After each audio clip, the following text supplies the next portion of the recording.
Hey guys, welcome back to Fantasy Tips.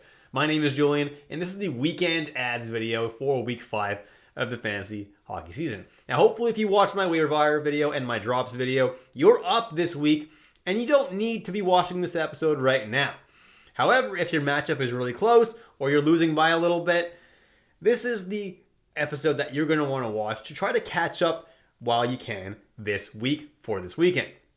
Now, before we get started, guys, please leave a like, hit that subscribe button, and hit that notification bell. And without further ado, let's jump right into it, and let's start with the schedule for this weekend.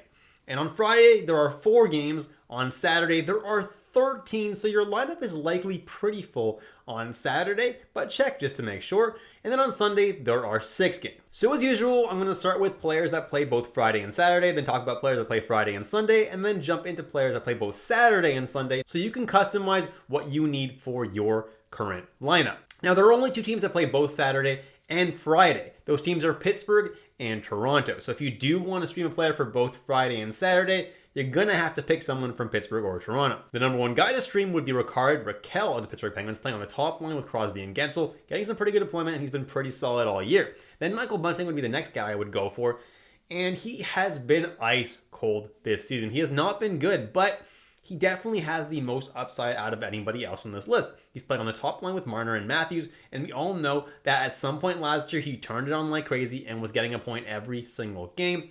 He could definitely pop off and score you a few points. Then Jason Zucker would be the next guy I would go for. 10% roster players on the second line with Malkin, and he hasn't been too bad. Then Jeff Carter, if he is back from his injury, he's looked pretty solid so far. Third line center, and has been putting up points pretty frequently. Then Alexander Kerfoot is playing on the second line with Tavares, and with Nylander, with that deployment, he definitely has some upside to put up points. Then Danton Heinen and Kasperi Kapanen play on the third line with Jeff Carter, and while neither of them has been very hot at all lately, they've both been pretty ice cold, playing on the third line in Pittsburgh is always an opportunity to put up a point. And then the most important section of this video, the Friday and Sunday games, because those are the days that there really are not a lot of teams playing, so therefore you almost guaranteed have space in your lineup for players on both those days. Now, there are actually quite a few teams that play on both Friday and Sunday. Those teams are Dallas, Minnesota, San Jose, Seattle, Tampa Bay, and Washington. Now, the number 1 guy that I would stream from these teams that's low enough rostered that I could actually mention him on this list is Joel Eriksson at 55% rostered. He's playing on the second line in Minnesota. He's honestly been pretty solid all year. He's going to win you a lot of faceoffs. He's going to get some hits. He's going to get some shots. He's an all-around really good player, and he plays on the top power play as well. Like him a lot. Then Tomas Hertl has been really bouncing back lately, playing on the top line in San Jose with Timo Meier, and top power play look pretty good lately. Jamie Benn is someone who's in an absolute tear lately. I'm not super high on him as a season-long pickup, but right now he's really, really hot, and definitely someone that you could be streaming for this weekend. Nick Paul and Brandon Hagel. Paul plays with Stamkos on the second line, and Hagel plays with Kucherov and Point on the top line. Both are very hot right now, and both are very, very good ads. Then I have Dylan Strome of the Washington Capitals, and the last game that I watched from him, he got a whole bunch of points, a couple of goals and an assist, looking really, really good right now, playing on the top power play in Washington, which seems to actually finally be clicking. So Dylan Strome is a solid pickup for the Friday and Sunday games.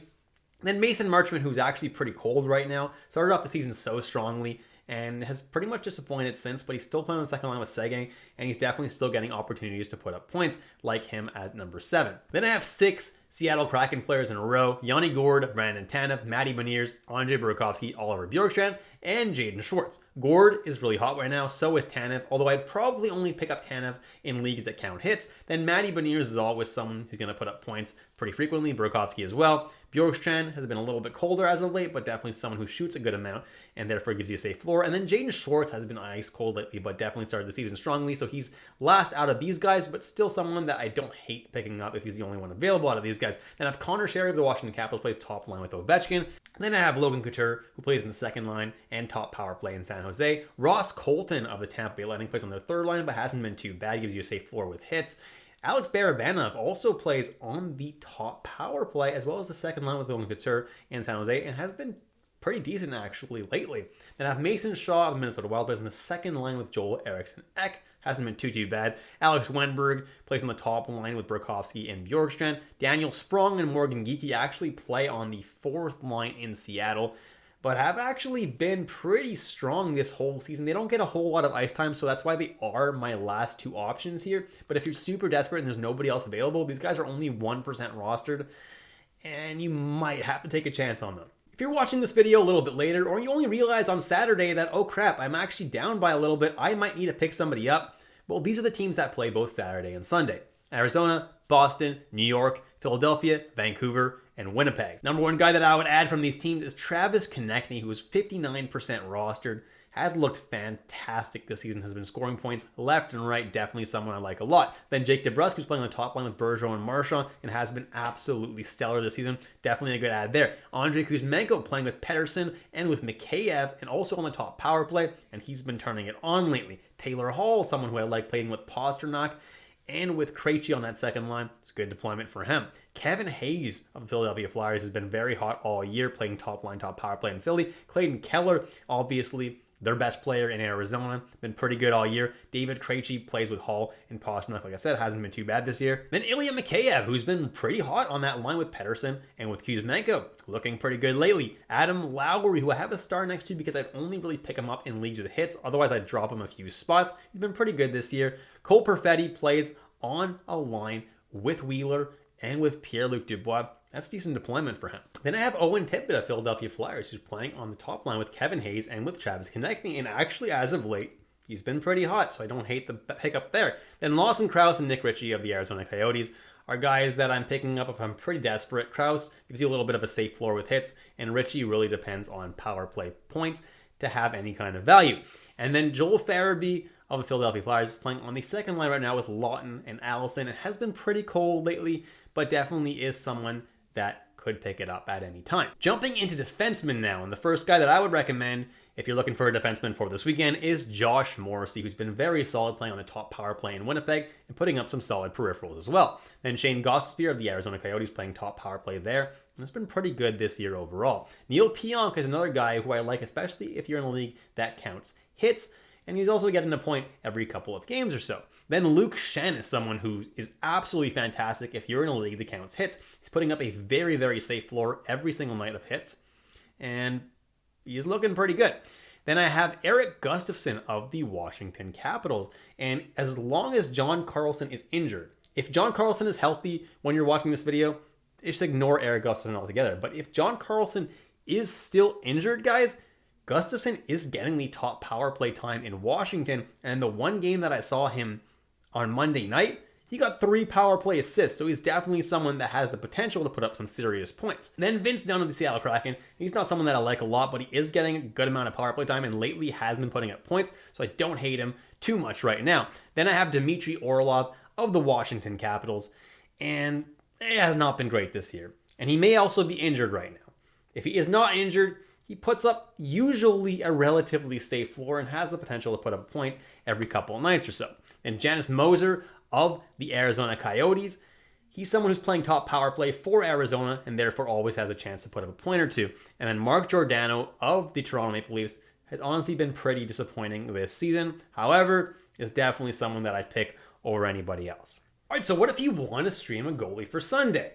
Usually there's only a couple options, but this week there are 9 options that are pretty low owned. The number one guy that I would look at is Keith Kincaid of the Boston Bruins, just because Boston has been so good and Swayman is injured.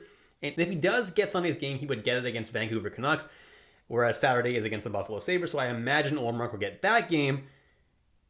Kincaid should get the win on Sunday. Then I have Wedgwood against the Philadelphia Flyers. If Ottinger is back and ready, he's going to get the start against Philly. So you can ignore this altogether. However, if Ottinger's not back, Wedgwood should get the start against Philadelphia. That makes for a pretty good stream. Then Martin Jones of Seattle Kraken, who's actually been playing really, really good against Winnipeg, is the next best streamer. Then Yaroslav Halak against Arizona is the next best streamer, in my opinion. Arizona, yeah, he should get the win there. However, the save percentage against Arizona is never that good because they don't shoot the puck a whole lot. And therefore, if they even score a couple of goals, the save percentage just won't be that good. And then James Reimer against the Minnesota Wild is the next best streamer, in my opinion. David Riddick against Seattle. And then Sandstrom versus the Dallas Stars. And then an Arizona goalie, either Vejmelka or Connor Ingram, whoever's going to get the second half of the back-to-back against the New York Rangers. And then we have Spencer Martin of the Vancouver Canucks against the Boston Bruins would be my last choice. Jumping into the categories league section of the video now, and if you need shots on goal, the number one guy to be grabbing for this weekend is Jake DeBrusk, who's been shooting the puck an average of 4 times per game, which is absolutely crazy. Definitely the best ad. Then Rickard Rakell, 3.7. Joel Eriksson Ek, 3.5. Oliver Bjorkstrand, 3.5. Travis Konechny, 3.1. Kuzmenko, 2.9. Burakovsky, 2.8. Jaden Schwartz, 2.6. And then Owen Tippett, if you need someone who's really low owned, 2.2. If you need blocks, the number one guy to be adding is Ethan Bear. Let's keep in mind, though, his sample size this year is quite small. He's only played a handful of games, but so far has been blocking a lot of shots with an average of 3.3 blocks per game. He is definitely a riskier ad, but could potentially be the best ad on this list. Then Josh Brown, 2.6 blocks per game. Justin Holl with 2.4. Travis Sanheim with 2.4. Eric Chernak, 2.3. Janis Moser, 2.3. And then Brian Dumoulin, apparently, I wrote that wrong in the slide, I guess, 2.3. If you need hits, the number one guy to add, he's someone that I like a lot. Luke Shen with 4.2 hits on average per game, which is absolutely fantastic. Then Nick Delorier, 3.8. Sammy Blais, 3.9. Martin Fairbury, 3.8. Ryan Reeves, 3.5. Zach McEwen, 3.7. Garnet Hathaway, 3.6. And Liam O'Brien, 3.5. Ryan Reeves is a little bit higher on this list than he probably should be, but he's someone that I definitely trust more than some of the guys below him, and that's why I put him at number 5, because he's a little bit more consistent, and he's someone that I trust a lot more to get me some hits. If you need face-off wins, the number one guy to be streaming for this weekend would be Logan Couture of the San Jose Sharks, who wins 9 face-offs per game, followed closely behind by Thomas Hertl, wins 8.9, Joel Eriksson Ek wins 8.3, Travis Boyd, 7.8. Kevin Hayes, 7.7. David Kemp of the Leafs, 7.1. Nick Dowd, 6.8. Alex Wenberg, 6.5. And then Dylan Strome, 6.1. And if you need one more guy, it would be Lars Eller, who also wins about 6.1 faceoffs per game. And that's it for this video, guys. Thank you so much for watching all the way through. If you enjoyed it, please leave a like and hit that subscribe button. It would really mean the world to me if you did. Until next time, guys, I'll catch you in the next episode of Fantasy Tipped.